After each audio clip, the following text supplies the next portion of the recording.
Today, I made a video about different pieces of advice from our genius traders and trading coaches, because I wanted to find advice from traders who made millions of dollars from trading to learn from them. And fuel my pockets. Hello! I like money. Here comes the money. Here we go. Money talk. Money, money, money. Dollar, dollar. All right. Stop daydreaming and let's get on with it. This is Day Trading Gems. Let's kick it off with our first interview. Charles Faulkner. Charles Faulkner isn't your typical trading guru. He's a pioneer in applying the principles of NLP, or also known as neuro-linguistic programming, to the high-stakes world of trading. Let's take a look at what he's going to say about trading. She said, I have all these theories about the markets. I love to theorize about the markets. It's my favorite thing to do. But it has almost nothing to do with my trading. Now, it's a little different for the people that I've looked at. But they have understandings about the markets, but they know that they're just models. They're just made up. And when the markets don't go that way, they go the other way.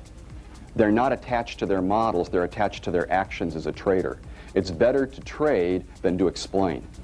What you're wanting to do if you're mastering high-risk decision-making is minimize risk. Now, I'll emphasize that again because people are not in trading just to minimize risk. People get into trading for all kinds of reasons, whether it's for the money or the prestige or the power, whatever's attached to it. In fact, there's some people that say that you're always getting what you want from the markets, particularly Ed Secoda. The idea that if people are losing, they want to lose. Now, people don't like this idea at all. And this is another thing that market wizards have in terms of high-risk decision-making that ordinary traders don't have. Well, you were saying missed opportunities, or they'll say not following their indicators. No, the most important part of their system is right about here, meaning their emotional response. Because if they are upset when they're trading, they're not going to be trading as well. What do you think? Mark Douglas also said something about how to succeed in trading. But first, let's have a recap. Faulkner does not only teach traders how to trade well, but also to harness their inner psychology. It's not just about market trends, but also about the trader's mindset and emotional control. He stated that you must have flexibility and prepare to go the other way around. Charles also discussed about minimizing risks to avoid frustration that is crucial to traders, especially the beginners. So, do you agree with him? Do you think you can minimize your risks and avoid frustration as a trader?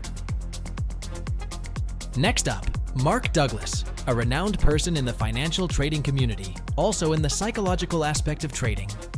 He also authored popular books. He stated to be positive whenever you'll risk something, so let's hear it. It requires learning the type of skills that people just simply aren't used to learning. Mental skills. Mental skills, yeah, exactly. In other words, it requires mental skills. Most people assume that because their technical method gives them a signal to get into a trade, that if the method produces a high percentage of winners, it will equate to a consistent income, not taking into consideration that the proper execution of those signals requires mental skills. So really the skills you're referring to, what you're talking about, Mark, is actually staying focused on the process, staying positively focused on the process itself, in this case, of throwing the ball, in our case, obviously, of trading or following your method, right, and not being worried about blowing it, about the consequences of what could happen if this trade goes wrong. Exactly right. Well, take for an example, a high school basketball player who, he'll go in the gym and practice throwing his free throws, maybe for even 2 or 3 hours a day. It wouldn't be unusual for him to be able to hit 50 in a row, would it? I mean, that's You not see that all the out of time. the realm of reality, right? Okay, so the problem is that could he even hit 2 in a row if the circumstances were he was in the final game of the NCAA championship, his team is down 1 point, there's only a few seconds left on the clock, and he was just fouled. Changes everything. Yeah, under those circumstances, without the appropriate mental skills, hitting either one of those free throws is very unlikely. And regardless of how well someone could do it in practice, with trading, we may have a technical method telling us what to do and giving us the potential to generate consistent results. But like the basketball player, without developing the appropriate mental skills, it's unlikely we'll be able to do what our method, our trading plan is indicating without making a number of potential execution errors. In other words, to stay positively focused on the process of trading by doing exactly what we need to do, when we need to do it, without hesitation, reservation, or fear. You see, the frustration comes from our expectations. It's from expecting something from our technical method it just can't do. Technical methods define and identify patterns in collective human behavior. Right. Now, the patterns definitely exist. They repeat themselves over and over again. The problem is the outcomes don't always correspond with the patterns on a trade-by-trade basis. So what I'm saying is that, yes, we have patterns, yes, and they repeat themselves over and over, and our minds just naturally think, well, I have a pattern that's consistent, I should have an outcome that's consistent with the pattern, right. And that's not what I'm saying at all. What I'm saying is that there doesn't have to be a relationship between the outcome and the pattern. Right. These are some of the things that the exercise that I give you in a moment, these are some of the things that you can say to yourself. In other words, these are these are actually core beliefs. Like, for an example, in trading in the zone, and something that John put up yesterday, like, a core trading belief that promotes consistent results is anything can happen. Every moment is unique. Now, we all understand that anything can happen, and we understand that, every moment is unique. But actually believing it at a functional level is another matter. And these beliefs, so when you can operate out of every moment is unique, it's like you're sitting at a slot machine, every moment's unique. You know that every single outcome is going to be unique, that has absolutely no relationship with the previous outcome. And as traders, when we're looking at a sequence of trades, we also have to believe that every outcome is unique, and those outcomes have absolutely no relationship with the previous outcome. We have to consciously disconnect. So if I get 3 winning trades in a row, it's going to feel like, if I'm not operating out of a genuinely probabilistic perspective, if I'm not operating out of the kind of perspective, it is going to feel like the next trade will be a winner. It's just the way our minds are wired to think. If I get 3 winning trades in a row, and I think I had, in my analysis, other than being a guess, caused me to have those, it did make the correct prediction, but the reasons why those predictions are correct are unknown. So there is no relationship. It's going to feel like the next one is going to be a sure thing. And as a result, we're going to be susceptible to a money management error, meaning that I'm going to put on a higher position, a larger position than what my account size would normally dictate. Before we go to another renowned trader's advice as the key factor in succeeding in trading, let's summarize what Mark Douglas stated. Mark said that we shouldn't have expectations when trading because anything can happen. There's always a possibility that it'll go on the contrary once you thought that you'll win or not. Newbie traders should prepare their mind for any outcome that can occur. Long story short, we should never be so assured of ourselves. But how about the other guys? Is that it? Not to worry, because here comes another amazing trader. Paul Tudor Jones. Oh my God! Wow! Meet Paul Tudor Jones, a legendary trader, predicted the 1987 stock market crash known as the Black Monday, using unmatched market insight and a bold macro strategy, reshaping trading forever. Let's hear what he can say about trading. So goal-oriented, and you have to have milestones along the way, and you have to hold yourself accountable. And all those things I learned really early on. While the next trader will be talking how can we improve our mindset when it comes to trading, let's have a review what he stated. Paul Tudor Jones underscores the critical importance of setting clear milestones. He attributes his remarkable success in the volatile markets to this disciplined approach, viewing each milestone as a vital checkpoint in his strategic journey. For Jones, these well-defined markers are not just goals but essential tools for maintaining focus, measuring progress, and adjusting strategies amidst the market's inherent uncertainties. Do you have goals on your own? Let us know in the comments. Have you heard of Marty Schwartz? Marty Schwartz, known as Pitbull, is a celebrated figure in Wall Street trading, renowned for his success in futures and stocks. His remarkable journey from a Wall Street analyst to a top trader featuring strategic prowess and market psychology insights, is highlighted in Market Wizards by Jack D. Hougaard, inspiring traders worldwide. Let's see what he's about to say in his speech. Was that I compare Amherst and our experience to a railroad train. And there's two tracks on the train, and one is our intellect, which is superior, and the other is our emotional development, which is a little behind. What I did was I took various approaches of other people, and I kind of made it into my own amalgamation. And what I needed to do was prove that I could be successful. I had a wife, I wanted to have a family, and I wanted to have a future. So I dedicated myself to coming up with a methodology.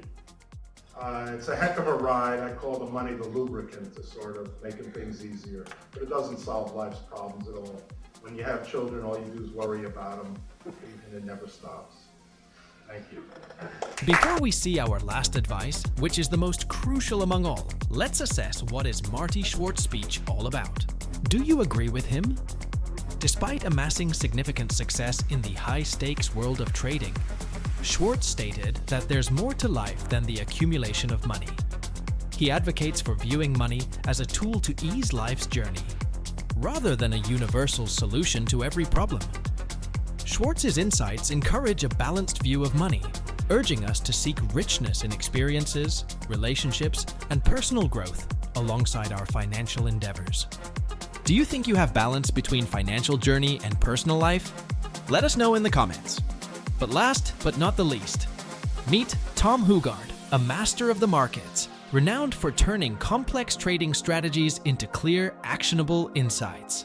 A mentor and guide for traders globally, Tom's expertise lights the path to trading success. Here's his insights to become a successful trader. Check it out.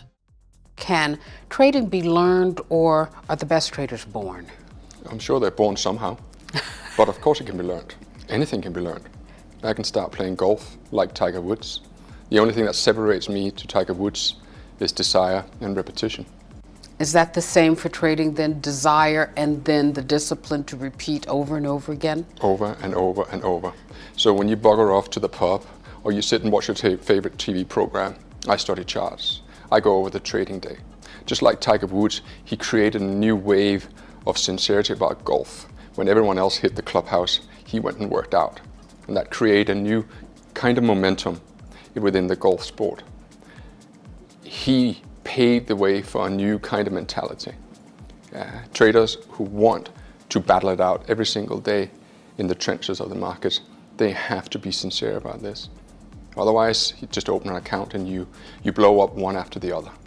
So it's easy to call yourself a trader, but it's very difficult to get to the level where you are a consistently profitable trader. And there's no shortcut. You can't buy a book, you can't attend a course, you can't listen to anyone. You see, you can't be taught anything. I cannot teach you anything. You have to decide to teach yourself. I can guide you, but ultimately you, in any endeavor in life, be it sport, be it politics, be it education, you have to want it yourself. And that's what separates the 99% with the 1%, the ones that truly dream and dare and go for their goals and their vision. And that's the Pareto principle all over. What's the role of failure in learning how to trade or becoming a successful trader? Well, that depends on your frame of mind. Do you run away from something? Do you run towards something? Failure is a compelling protagonist towards achieving your goals. So use failure, be scared, be very scared of failure, and you will succeed. The most successful minds in the world, they are profoundly scared of going bust, and they work double hard. There is no magic pill. Here in Las Vegas, you have a resident called Andre Agassi, and he was a tremendous inspiration to me when he slipped from number one in the tennis world down to 173, and then made his way back up to number one. The only way you do that is through sheer grit and determination. And the gentleman you just interviewed, David Paul, he taught me the most important thing about trading, that it isn't technique, it's in the mind. The great trader and the great trading mentality is born in the mind. That's where you start. talking about your experiences, what was your worst trade and what lessons did you learn from it? I learned nothing. I didn't learn anything for the first 2, 3, 4 years. That's because we don't. We fund our accounts, we have a well-paid job, but we're on this never-ending repetition of blowing up accounts, coming back, blowing up accounts, coming back. It's the proverbial zigzag. But at some point, you grow tired of the zigzag, you grow tired of the drama, and you sit down and you say to yourself, okay, this has got to change. And very few people do that. Very few people have enough respect for themselves to go into their track records, begin to look at the nitty-gritty of where do they go wrong, where do they go right. And that's what separates the 1% from the 99%. But it's good, because I need the 99% to feed my account. Somebody has to pay the tuition, right? Well, of course they do. And I paid my dues. In the video, he firmly believes in the power of learning and consistency as the bedrock of trading success. He advocates that with dedication and the right approach, anyone can master the complexities of trading.